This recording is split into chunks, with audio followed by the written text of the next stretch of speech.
Hi friends, Sarika recipe मराठीमध्ये तुमचं खूप खूप स्वागत आहे. आज आपण अतिशय टेस्टी आणि एकदम तर्रीदार अशी छोलेची रस्सा भाजी कशी करायची ते पाहणार आहे. ही एकदम टेस्टी आणि एकदम तर्रीदार अशी होते बघा, आणि घरच्या घरी आणि कमी साहित्यात एकदम मस्त अशी होते. तुम्ही एकदा नक्की बनवून बघा. तुम्ही एकदा बनवली तर तुम्ही परत परत बनवाल अशी ही एकदम छान अशी छोलेची रस्सा भाजी होते. तर चला वेळ न घालवता व्हिडिओला सुरुवात करूया. इथे बघा मी 250 ग्राम छोले रात्रभर छान असे भिजवून घेतलेले आहेत आणि ते छान स्वच्छ 2 वेळा धुवून मी कुकरमध्ये काढून घेतलेले आहेत. त्याच्यामध्ये 3 बटाटे सुद्धा घातलेले आहेत, ते पण छोल्यांबरोबर शिजवून घेणार आहे. आणि ते चवीनुसार मीठ घातलेलं आहे, दुसरे मसाले घातलेले नाहीत. आणि असं मीठ घालून आपण झाकण लावण्याच्या 5 ते 6 शिट्ट्या करून घेणार आहे. आपले छोले शिजतात तर मसाले बघूया. वाटण करून घेऊया पेस्ट. इथे मी पेस्ट बनवण्यासाठी 4 टोमॅटो घेतलेले आहेत आणि 2 हिरवी मिरची. टोमॅटो आणि मिरचीची पेस्ट करून घेतलेली आहे. इथे बघा छोले आपले शिजलेले आहेत आणि कुकर बघा थंड झालेला आहे. आता छोले आणि बटाटे छान असे शिजलेले आहेत बघा. छोले पण मस्त असे मऊ छान शिजलेले आहेत. आता हे बटाटे आपण काढून घेऊया. बटाटे पण आपण छान असे मॅश करून छोल्यांच्या भाजीमध्ये घालणार आहे आपण. आता बटाटे काढून घेऊया आणि बटाटे काढून घ्यायचे आणि यातले छोले पण आपण थोडे काढून घेणार आहे. ते छोले पण मॅश करून आपण भाजीमध्ये घालणार आहे, त्यामुळे थोडे छोले आपण याच्यातले काढून घेऊया. इथे बघा मी थोडे छोले काढून घेते आणि राहिलेले आपण बाजूला ठेवून देऊया. आणि छोले इथे छान असे मी वाटीमध्ये काढून घेणार आहे.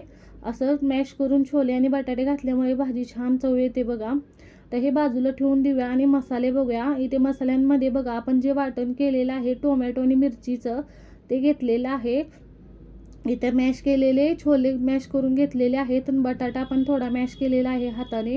इथे 4 चमचे फ्रेश दही आहे आणि इथे बघा काही खडे मसाले घेतलेले आहेत. खडे मसाल्यांमध्ये मी 4 हिरवी वेलची घेतलेली आहे आणि इथे 3 लवंग आणि 3 मिरे घेतलेले आहेत. आणि इथे लाल मिरची पावडर घेतलेली आहे, काश्मीरी लाल मिरची पावडर 1.5 चमचा.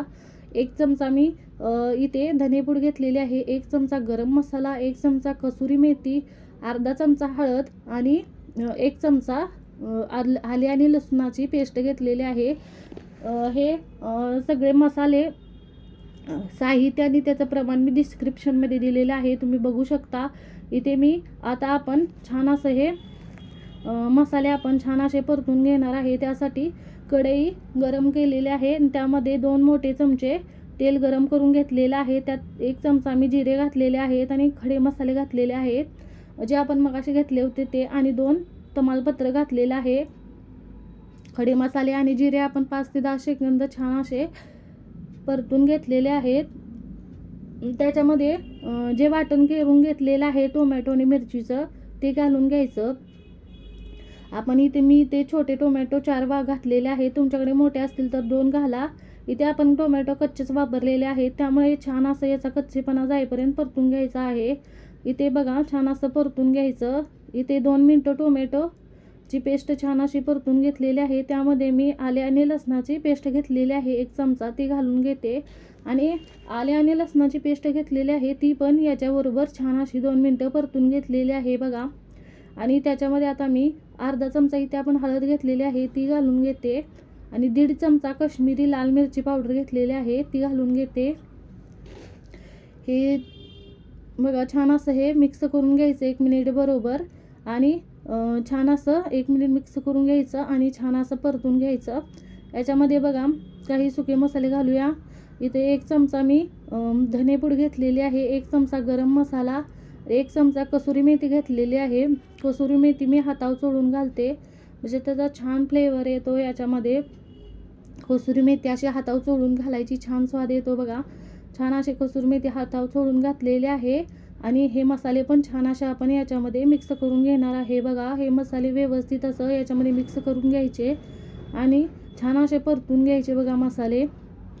इथे मी 2 मिनटं हे मसाले याच्याबरोबर परतून घेते बघा. मसाले आपले छान असे 2 मिनटं याच्याबरोबर असे परतून घ्यायचे म्हणजे, आणि मसाले आपण लो फ्लेमवर परतायचे म्हणजे छान असे परतले जातात आणि फ्लेवर छान येतो. इथे बघा इथे मी 1 टीस्पून चहा पावडर घेतलेली आहे तुम्हाला अशी जर चहा पावडर मसाल्यांमध्ये घालायची नसेल तर तुम्ही छोले शिजताना चहा पावडर एका सुती छोट्या कपड्यात बांधून तुम्ही छोल्यांबरोबर शिजवून घेऊ शकता. म्हणजे त्याचा फ्लेवर पण उतरतो छोल्यांमध्ये आणि कलर पण छान येतो छोल्यांना. इथे बघा मी चहा पावडर घातल्यानंतर अर्धा टीस्पून ओवा पण असा हातावर चोळून घातलेला आहे. ओवा पण घालायचं म्हणजे छान टेस्ट येते. मी चहा पावडर आणि ओवा छान असं याच्याबरोबर परतून घेतलेलं आहे बघा मस्त. आता त्याच्यानंतर जे आपण दही घेतलेलं आहे ते घालून घ्यायचं. मी 4 चमचे दही घेतलेलं आहे. दही पण छान असं मसाल्यांमध्ये मिक्स करून घ्यायचं व्यवस्थित असं छान असं मिक्स करून घ्यायचं. बघा शक्यतो दही आंबट नसावं.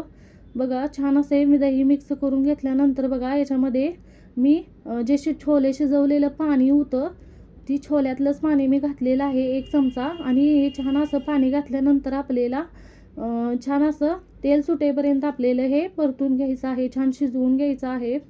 मसाले बघा छान असे तेल सुटेपर्यंत शिजवून घेतलेले आहेत. आता त्याच्यामध्ये जे मॅश केलेलं बटाटा आणि थोडंसं मॅश केलेला छोले घालायचं आणि छान असं मसाल्यांबरोबर परतून घ्यायचं. बघा छान असं तर्री बघ किती छान आलेले आहे. बघा छान असे हे बटाटे आणि छोले घालून व्यवस्थित मोठे तुकडे असतील ते मॅश करून असे मिक्स करून घ्यायचे मसाल्यांमध्ये. 1 मिनटं छान असे मी मिक्स करून परतून घेतलेले आहेत. छान असे मसाले छान असे परतलेले आहेत. बघा छान असे परतून घ्यायचे, अजिबात कच्चे ठेवायचे नाहीत. बघा व्यवस्थित असे मसाले सगळे परतलेले आहेत. आता हे मसाले आपण छोल्यांमध्ये घालून घेणार आहे.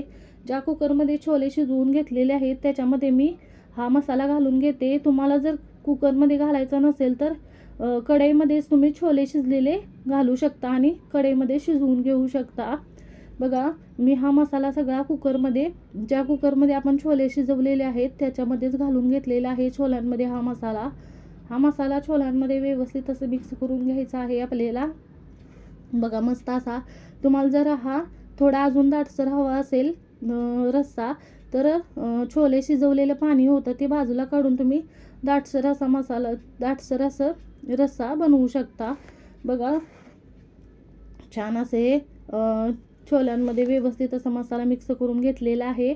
आता ज्या कढईमध्ये आपण मसाला परतून घेतलेला आहे त्याच्यामध्ये मी थोडंसं गरम पाणी घालून याच्यामध्ये घालते. म्हणजे जो काही कढईला मसाला चिकटला असेल तो व्यवस्थित असा निघला जातो. बघा गरम पाणी घालायचं. बघा छान असं मी कढईमध्ये गरम पाणी घालून याच्यामध्ये घालून घेतलेलं आहे. व्यवस्थित असं हे मिक्स करून घ्यायचं. छान अशी ही बघा रस्सा भाजी होते. तुम्ही या पद्धतीने नक्की करून बघा. आता आपण छोले शिजताना मीठ घातलं होतं पण आता इथे बघा मी मसाल्यांचं मीठ घालून घेते. मीठ पहिला चेक करायचं आणि नंतरच आपल्याला घालायचं आहे याच्यामध्ये. बघा मी इथे मसाल्यांचं मीठ घालून घेते आणि छान असं मीठ घालून घ्यायचं आणि व्यवस्थित असं याच्यामध्ये बघा थोडीशी बारीक चिरलेली कोथिंबीरसुद्धा घालायची आहे. इथे मी बघा थोडीशी बारीक चिरलेली कोथिंबीरसुद्धा घालून घेते आणि व्यवस्थित असं मिक्स करून घेणार आहे. छान असं कोथिंबीर आणि मीठ घालून छान असं व्यवस्थित मिक्स करून मी याला झाकण लावून 1 शिट्टी काढून घेणार आहे. म्हणजे मसाले आणि छोले छान असे शिजतील, एकजीव होतात बघा, मस्त शिजले जातात. याला छान असं मी इथे झाकण लावून घेते आणि 1 शिट्टी काढून घेणार आहे. बघा याला झाकण लावलेलं आहे आणि छान अशी 1 शिट्टी काढून घेणार आहे. बघा मस्त अशी. बघा इथे झाकण लावलेलं आहे आणि 1 शिट्टी काढून घ्यायची. इथे बघा 1 शिट्टी झालेली आहे. कुकर पण थंड झालेला आहे. आता मी झाकण उघडते. बघा इथे बघा मस्त अशी आपली छोलेची एकदम टेस्टी आणि एकदम तर्रीदार अशी आपली रस्सा भाजी छोलेची झालेली आहे. तुम्ही पण या पद्धतीने नक्की करून बघा. तुमची पण छोलेची भाजी छान होईल अशी एकदम मस्त. तुम्ही पण ही भाजी गरमागरम पुरीबरोबर, भटुऱ्यांबरोबर किंवा भाताबरोबर खाऊ शकता. मस्त लागतात बघा. आणि तुम्ही पण नक्की करून बघा. हे एकदम छान होते बघा आणि एकदम मस्त बघा सुगंध यायला लागलेला आहे. सुगंध दरवळतोय बघा. तर्री बघा किती छान आलेला आहे आणि एकदम टेस्टी होते बघा. तुम्ही पण या पद्धतीने नक्की करून बघा आणि झटपट कमी साहित्यात छान होते बघा. आणि तुम्ही पण या पद्धतीने नक्की करून बघा. तुमची पण भाजी अशीच एकदम टेस्टी आणि छान होईल. तर आजचा व्हिडिओ तुम्हाला कसा वाटला ते कमेंटमध्ये ज़रूर सांगा. व्हिडिओ आवडला असेल तर व्हिडिओला लाईक करा, शेअर करा. व्हिडिओ पाहिल्याबद्दल धन्यवाद.